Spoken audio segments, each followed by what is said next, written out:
Welcome to Slight Reliability, the show where we learn SRE and observability 1 week at a time. I'm Stephen Townsend. Welcome back to Slight Reliability, the show where we learn about SRE and observability 1 week at a time. I'm Stephen Townsend and I have COVID. I tested positive this morning, so I wanted to record this before I get too sick. Also, I sprained my ankle over the weekend trimming the hedge, so that was awesome. I had to go to A&E and get x-rays, so that's a lot of fun. And my entire family has COVID as well, and I have since Thursday last week. For those of you watching on YouTube, you will notice I have a different microphone.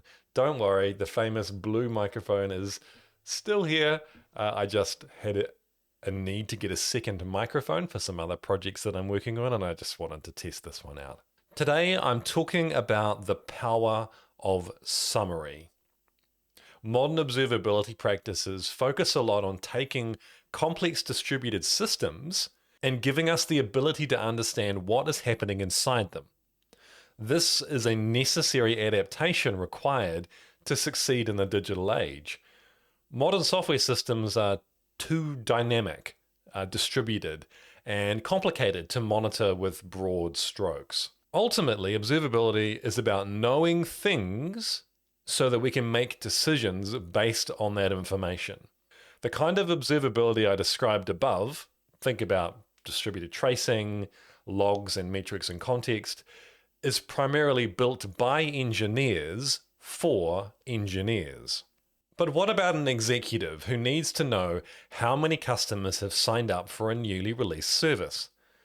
An observable system could and should have the raw data required to answer this question, but it's not in a format that they can consume.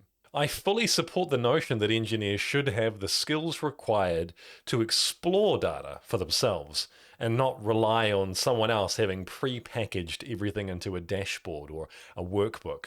But I think that's an unrealistic expectation for other types of stakeholders, such as executives, product owners, or even engineers who work in different parts of the organization and are missing the required context to make sense of our telemetry.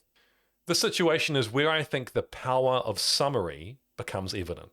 Yes, we need to capture fine-grained information about how requests flow in our systems, but we also need a layer above that, which takes that fine-grained data and summarizes it into useful signals which enable other stakeholders to make informed decisions. Here's some example use cases.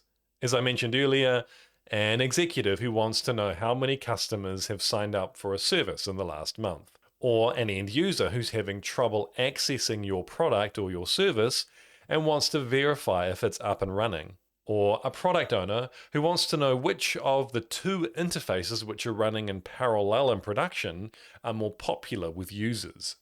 Observability data has the building blocks required to answer all of these questions, but work needs to be done to package that up into a form that can be accessed and understood by each stakeholder group. This is where we need summary. This same challenge also applies between different teams of engineers. Even if you make your logs, your traces, and your metrics available to anyone in your organization, it's highly likely that engineers from other teams won't have the required context or familiarity with your services to make good use of them. Again, I think there is a need here to summarize, to provide the key information that other engineering teams in your organization need to make decisions. I recently saw a talk by Sean Alvarez from ThoughtWorks titled Cracking the Code, Single Pane of Glass in Observability, which articulated this topic beautifully, I think. The talk was aimed at the platform engineering community and it covered a lot of ground. And I'm going to put a link to the talk in the description below because I think it's well worth the time taken to watch it. My main point here is that detail-orientated observability platforms only serve a small set of engineers who happen to have both the skills and the context to make sense of what they're seeing. We need a layer of abstraction on top of this that provides different stakeholders the right level of information for them to make informed decisions, ultimately driving the organization towards success. Implementing this abstraction involves two activities: aggregating raw data into metrics or signals, and presenting or visualizing this in a way which stakeholders can access and understand. The first part, the aggregation, requires careful thought. What is the appropriate level of detail to present? A red or a green status? A number? Something else? And will you calculate this on demand or periodically execute a job and cache the result? The second part is how we present the information to stakeholders. This could be a dashboard, a workbook, an automated email or instant message that gets sent to stakeholders. Whatever the medium, it needs to be easy to access and digest for the people who rely on the information.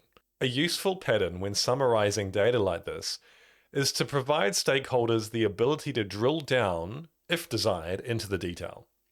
For example, a product owner checks a dashboard and sees that only 1% of customers are using the new UI which is in production, despite the fact that theoretically it's being presented to half of all users who access the site.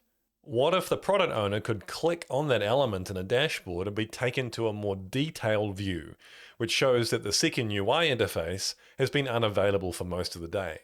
So we've gone down one layer of detail, but already the product owner has some information that enables them to make a decision. It looks like the new UI service is down, so we need the engineering team in charge of that to take a look. This whole topic of providing status roll-up and drill down is pretty big, and it deserves its own episode, so I won't spend more time on it right now. I think in order for observability to provide value to a wide variety of stakeholders, it needs a layer of summary on top of it. But there are pitfalls that we need to watch out for while we do this. The first one is how we calculate these aggregates and making sure that the numbers we generate are meaningful. I've been talking about this topic for years, stemming back from my time as a performance engineer. If you have a service which generally takes 100 milliseconds to execute, but a small percentage of the time it takes 5 seconds to process, then if you were to calculate the average response time and show it on a dashboard, you might see 200 milliseconds as the value. Calculating an average here has hidden an underlying issue and spat out a number which is not representative of what most users are experiencing either. This same logic is why mean time to restore or recover, MTTR, is actually a pretty meaningless and unhelpful metric. This doesn't just apply to averages. Percentiles and other aggregates can be equally as misleading. It's important you understand the distribution of the data and what each aggregate number is and is not telling you. Pick your numbers carefully. Another pitfall is how much manual work or toil is required to build and maintain dashboards and workbooks for different stakeholder groups. You don't want to find yourself in a position where you're dealing with out of control technical debt. There's a balance to strike between the cost of maintenance versus how customized each report is for each stakeholder group. It's up to you to figure out how much of this can be automated and how much requires manual intervention. I think this is especially true within engineering teams when you try and answer every question you might ever want to ask with some kind of pre-packaged dashboard. That's not summarizing. That's trying to predict all possible failure conditions for a complex system in advance, which is impossible. So that's my initial thoughts on the power of summary. I ran a poll on LinkedIn recently, and apparently 98% of you agree that this is an important concept for people who work in technology. So I can't be the only one who's thinking along these lines. I'll be working on a more fleshed out discussion on this topic in a blog or article soon. But in the meantime, I'd love to hear your views on the topic. Feel free to reach out to me on LinkedIn or Twitter, I'm not calling it X yet, or the reliability.org Slack community.